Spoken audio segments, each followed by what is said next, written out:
Good afternoon, YouTubers. Today we're visiting the town of Johnston in Renfrewshire, and here we are at Johnston Station, which was put here in approximately 1860. We're going to walk down Johnston High Street, we're going to visit the old mill, and we're also going to visit the churchyard, which has been there since 1792. George Johnston, who was the Laird of Johnston, he laid out the town on a grid system, and there's been approximately 3 generations of buildings in this street since then. The first were Georgian, fairly primitive Georgian houses. The next generation were Victorian tenements, and you can see 1960s flats now here, and right in the distance you can see a chimney of one of the old mills. Also, just across the street here, you'll see the sign for the canal garage. Paisley Canal ran from the centre of Glasgow to here. It was bought by one of the railway companies in the 1870s or 1880s and turned into a railway. And in fact, there's still a station at Paisley called Paisley Canal. This part of the high street is largely unchanged. Some of these buildings date back to Georgian times. But further on there are the set of flats that were built in the 1960s. Yeah, this building here is clearly a Georgian building. The building on the left in this nice 1960s colour photo is the Black Bull Inn. It was built in 1775 at the cross of High and McDow Streets. This was the hub of Johnston, being the point where the stagecoach departed from, and also where the gossip was exchanged and business deals done. Sadly, it was demolished in the 1980s. However, the building on the right, built in 1810, is still standing, and you can see it now lacking the attic windows. And this building on the corner of Rankin Street and High Street is a good example of a late Victorian tenement. It was used as a bank at one time and now houses a Greggs. We're a wee bit further up the high street now, looking towards the Old Mill Brae. This is McDow Street in Johnston, one of the most important streets in Johnston. My ancestors lived in lots of different flats here over the years. There was a very important industrial exhibition which was held in 1853 in one of these flats, covering 3 floors. They exhibited machines, pieces of fine art, curios from around the world, stuffed animals, photography, the telegraph. It was a cornucopia of different Victorian inventions, and people flocked on the railways to Johnston in order to witness the wonders of the new industrial world.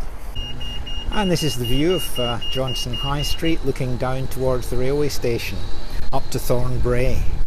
As I said earlier, Johnston was laid out on a grid system in the 1780s by the feudal superior George Johnston, who was the laird of the town.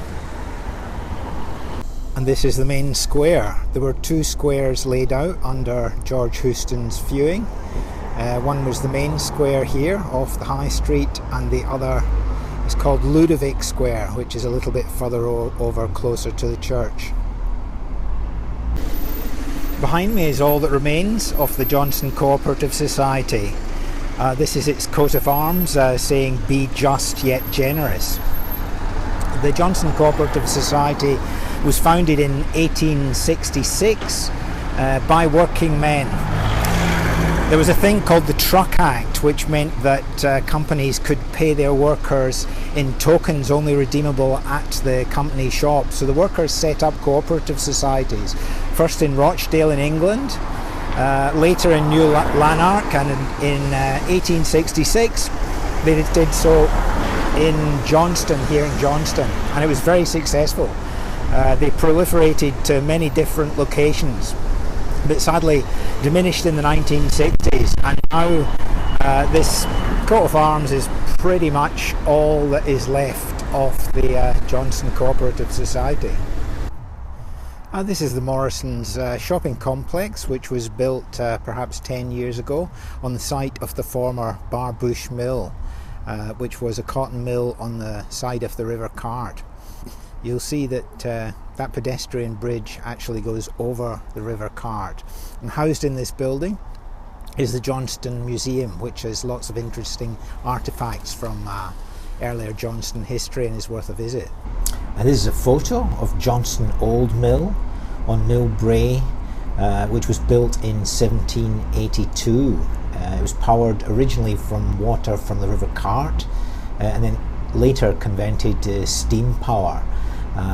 My ancestor, Alexander Duff, came there in about 1792 to work, and his son, his grandson, his great-grandson and his great-great-grandson also worked there. This photo is a picture of his great-grandson, also Alexander Macduff, and his extensive family. This here is Johnston's second square, called Ludvic Square, which was built at the same time. It's perhaps slightly smaller than it once was due to the building of the new Johnston Town Hall. It contains a well-known fountain in the distance, which we'll have a look at. Here we see the fountain in the foreground and Johnston Old Parish Church in the background. The fountain was actually gifted in 1886 by an anonymous benefactor, but possibly the feudal superior, George Houston.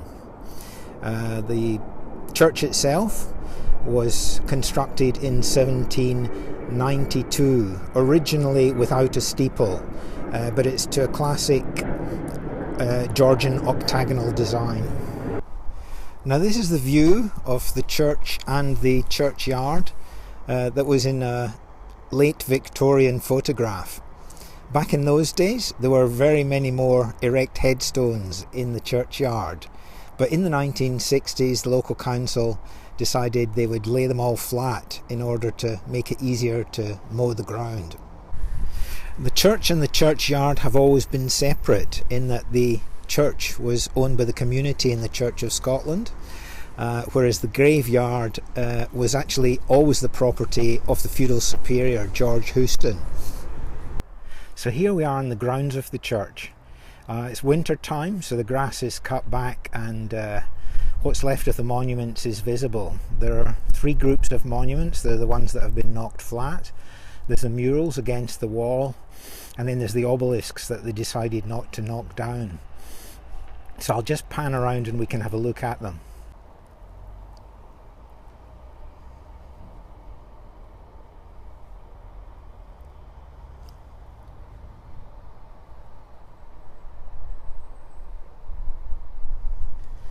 That's the new chapter house at the back of the church.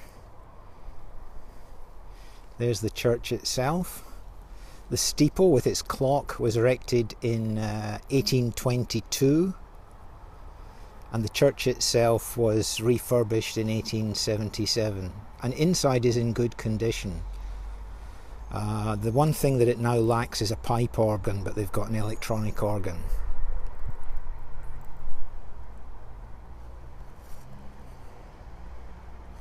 And that's the gate that I came in at. This is the tallest obelisk of all. It's probably about 30 feet plus in height, and it's owned by the McDow family, who are a distinguished group of engineers in the town. The town was in fact a mill town, and at one time it had as many as 18 mills. All cotton mills, churning out high volumes of cotton. They had bleach fields as well. And of course these cotton mills initially were water powered and ultimately steam powered, so they required phalanxes of engineers to keep them going. We'll just pan up and see the full height of the monument.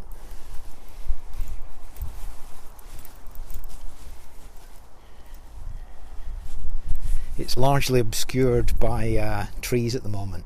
So we'll have another little pan around. There's the McDowell monument, and panning round to take in the rear view of the church and chapter house, and then over to the far wall. Quite a number of trees there that have grown up over the years. There's Hugh Donald's gravestone. Now you can tell that he was an engineer because it's a combination of red granite and iron, and it's got that classic funerary urn at the top of it. The ministers are all buried along one wall of the church. This particular stone is to the memory of the Reverend William Gaff, who was well known in the 1860s for his fiery preaches and also his educational efforts. Now you'll see that this is actually, it's got a marble inset to it. And this is another splendid mural monument dedicated to the Donald engineering family who made Johnston what it was, a economic powerhouse in the late Victorian world. And here we see another pair of the obelisks, the 5 or 6 obelisks that there are in this churchyard. So we're just looking across to Ludvic Square now, panning around. That's the old chapter house with a locked safe in it with goodness knows what all in it. Panning round to one of the distant corner obelisks, and some fairly splendid monuments on the distant wall there. We finish off now at the final resting place of 3 generations of my ancestors. This stone was only put there 2 years ago, but that was because there was no stone, and through diligent research I managed to discover where the ancestors were resting precisely. And you can see that it is blending in beautifully with the existing stones.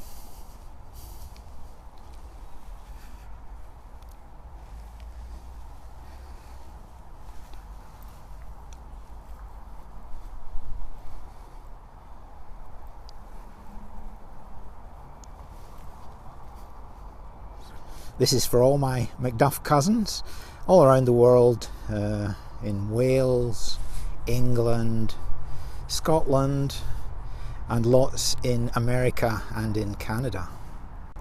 So as the sun sets on this winter day, I'll say bye-bye to all you YouTube viewers, and thank you for watching this little Johnstone journey.